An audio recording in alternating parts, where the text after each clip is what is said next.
Hey guys, this is Cam, Oregon Knife Guy. I'm out on the 100-acre wood trail. It's a little spot right here where my dogs like to stop and get water. They already were in the creek, and my first start to this video was them standing in the water, and it was wonderful. But I had somebody run by and they freaked out, and I'm not good at editing, so I had to just start over. So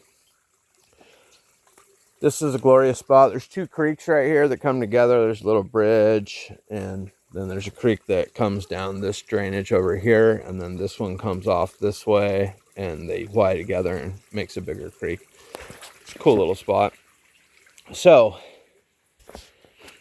I wanted to start out by saying I got vacation coming up, our camping trip, and I have picked up a couple fixed blades. I got this one, I don't know, 2 weeks ago, a week ago, something. And I do really like it. I love the blade shape. It reminds me of a kitchen utility knife. Baycore USA is the brand name, not the country of manufacture. It says USA on it, and that is bullshit. It is made in China. Great knife, 440C. It seems to be holding an edge well. I don't know for sure if it's 440C. Seeing how it's in China, it's probably, 9CR, which is the closer thing to 440C, or 10CR, one of those. So there's that, right? Good knife. Short though. I wanted a little bit bigger one, so I also picked up this one. These were both on sale when I bought them. They were very cheap. Should have known. Well, that's what I thought, right? It was marketed at first for $30, and I thought, American knife for $30. Cheap handle. I thought it was going to be great. I actually thought it had like a rubberized handle when I first bought it. I didn't know that it was G10. It actually doesn't list that it's G10. So there's that. These are both good knives, even though they lie about their, just the name. Baycore USA seems like it should be a USA brand. I think my AI said that the majority of their product line is hard to use outdoor fixed blades, and neither one of these are hard to use outdoor knives, but they are very good whittling knives. They both are 90 thousandths blade stock and come down to a screaming thin edge. They're very good. So a lot of you know that when I go on vacation, I pick up a vacation knife. Well, when I go camping, I have to get one in advance, right? For backpacking, last year I got the M1 Backpacker by White River, and that was the first fixed blade. Oh no, the year before that I got the SE, or the Ontario Rat 3. So this year I was just scrolling around. I got an email saying that River's Edge Cutlery and the Knife Connection combined under one owner, and so I just checked out the Knife Connection because I had never looked at their stuff. And in that process I came across this. So I'm going to set you down and try to put everything right in front of you. So this is the 16. It's 2-blade, 2026. They're brand new. See, that's the Knife Collection special factory order. I have opened this, but I honestly have not looked at the knife.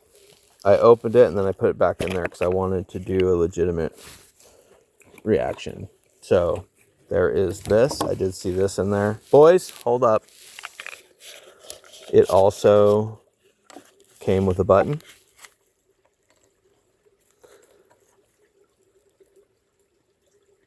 Which is cool. I think that's the very first button I ever received from a GEC knife. Boys, stop. My dogs are trying to walk up the trail. There might be more people coming. I need to pick this up. So, this is the knife. Love that shield. Look at that fit and finish.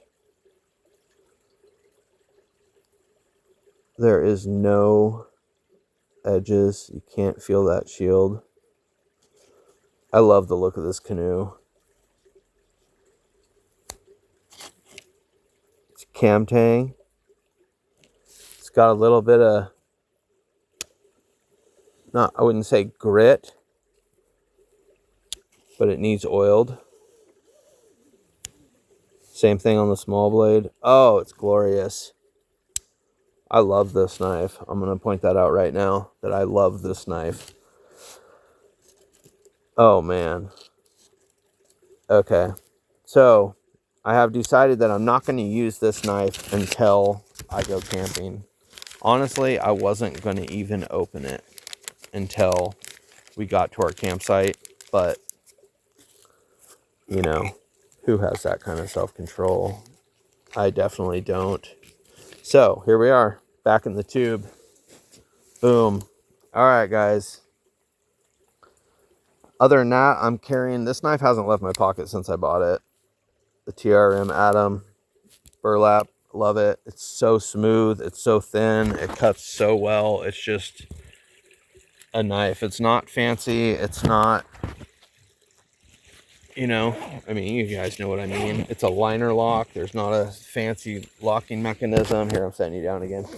Not a fancy locking mechanism. It's not, you know, the newest titanium everything. I mean, I think they are titanium liner lock. Or I'm not sure what they are, honestly. But what I can tell you is that they are just a great knife.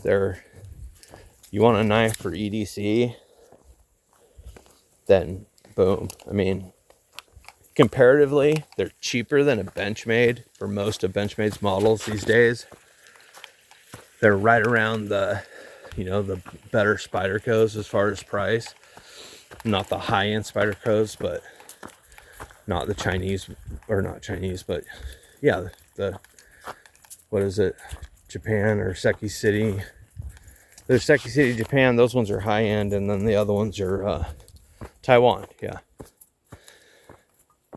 you know, they're just good. They're good. They're comparable to the American made price, and they're awesome. So, shout out Three Rivers Manufacturing. Right when I bought it, right after I bought it, in fact, they came out with that auto. And I do want it, but looking at it, it seems like they went away from their ultra thin blade stock. At least it's not 90 thousandths like this is. I don't know. I don't think it's that much thicker, but I'm glad I got the Atom first. So I'm Cam, the Oregon knife guy. There's Odin on the left and Cyrus on the right. We're out.